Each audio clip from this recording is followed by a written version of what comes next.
We don't just serve a God of second chances. We serve a God who gives one chance and a second Adam. Like most of the best things that I say, that quote is not original to me. I can't remember who I heard it from, but I believe it was in a sermon somewhere. God is not just a God of second chances. He's a God of one chance and a second Adam. In Galatians 3:1, the Apostle Paul says, "O foolish Galatians, who has bewitched you?"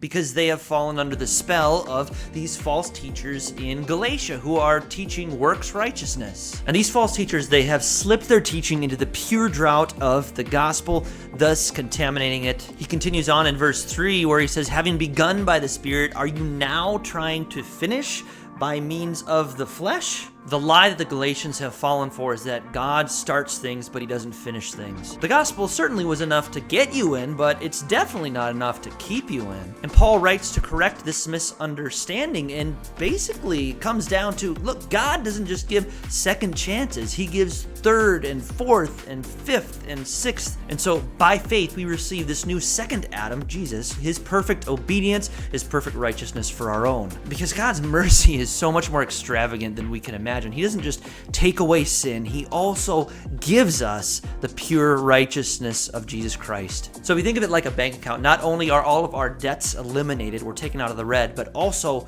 we are now and always in the black. So even when we make withdrawals from this bank account, it still stays brim full. That's the miracle of not just forgiveness, but imputation. Because God doesn't just say, try again, try harder, do more, do better the next time. Instead, he says, come and hear, come and believe the good news of the gospel that it truly is finished.